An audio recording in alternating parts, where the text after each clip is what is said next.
Dans cette séquence, nous allons voir comment gérer la composition verticale d'un texte et régler certains problèmes qui peuvent apparaître.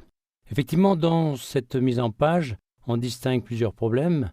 Dans la partie gauche ici, je me retrouve avec une ligne seule, alors que le reste du paragraphe est sur une autre colonne. Ce type de ligne s'appelle une ligne veuve. InDesign est capable de le gérer. Il s'agira d'un attribut de paragraphe que l'on va régler en cliquant dans le paragraphe. Dans certains cas, c'est ce qu'on verra par la suite, ce type de traitement peut être fait sur l'ensemble du bloc. La commande, cette fois-ci, ne sera pas au même endroit. Ici, pour régler sur un paragraphe, je vais aller chercher la commande dans ce menu local du panneau de contrôle, alors que dans le cas d'un réglage par bloc, j'irai dans le panneau paragraphe. Donc ici, ce sont les options d'enchaînement que je vais chercher. Une fenêtre apparaît et je vais pouvoir modifier certains attributs. J'ai plusieurs possibilités. Soit je demande à ce que toutes les lignes soient solidaires.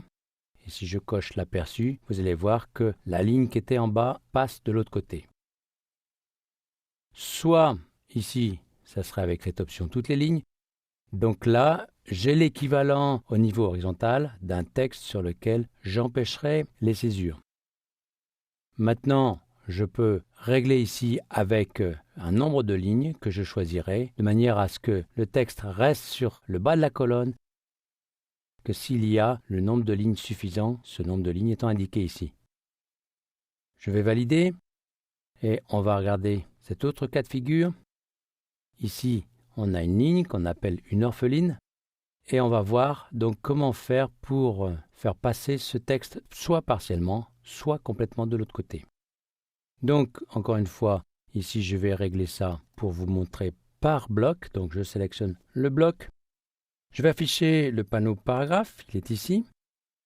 S'il n'était pas affiché, je pourrais l'obtenir par le menu fenêtre. Et le menu local ici va me permettre d'accéder aux options d'enchaînement.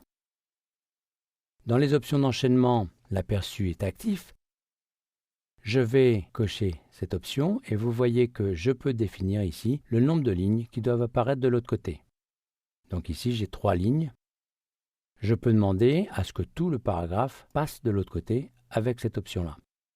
Donc en fonction de la configuration de la mise en page et de l'aspect qu'on veut donner à la mise en page, on choisira l'une ou l'autre des solutions. On va regarder maintenant un autre cas de figure de composition verticale avec cet autre document.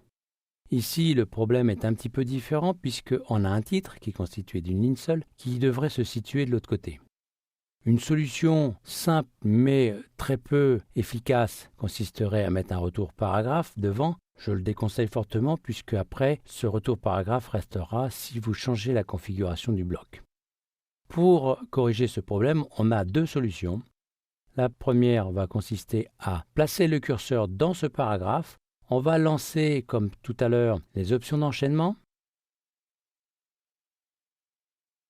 Et dans ces options d'enchaînement, on va choisir de rendre solidaires, cette fois-ci, les paragraphes. Donc si je mets ceci, vous voyez que j'ai solidarisé les paragraphes. J'aurais pu faire autrement. Je vais remettre cette option 0. J'aurais pu aussi imposer que le paragraphe débute obligatoirement sur la colonne suivante ou le bloc suivant, etc., selon la configuration du document. Ceci peut être intéressant si vous voulez qu'un titre d'un certain niveau soit systématiquement sur la page paire ou la page impaire, selon le cas. Je vous ai dit qu'il y avait une autre possibilité, je vais annuler ici. Cette autre possibilité consiste à se placer sur le paragraphe suivant. Et ici, je vais choisir, encore une fois, option d'enchaînement, et je vais demander à ce que le paragraphe précédent à ce paragraphe ici soit solidaire. Donc cette fois-ci, on obtient le même résultat, mais dans certains cas, quand plusieurs titres se suivent, ces solutions donneront une pleine efficacité. Si je veux appliquer ce même résultat ici, je peux utiliser cette fois-ci cette même commande en solidarisant ces 2 paragraphes ici. Donc je vais refaire la manipulation, option d'enchaînement, et j'ai solidarisé les 2 paragraphes. Voici donc une méthode très simple et très efficace pour attacher des paragraphes au texte qui les suit.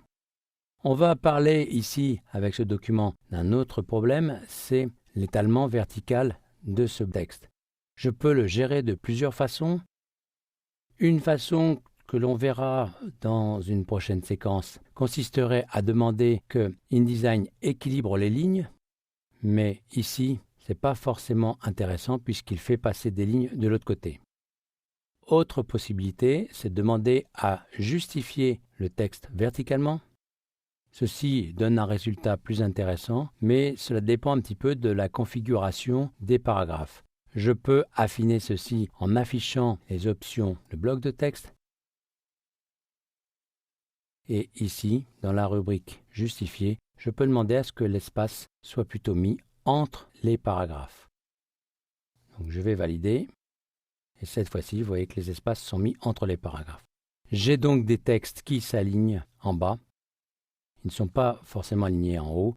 On pourrait pour ceci utiliser, comme on l'a vu dans une séquence précédente, la grille de ligne de base. Nous avons vu dans cette séquence comment gérer certains problèmes de composition verticale en utilisant des options d'enchaînement que propose InDesign.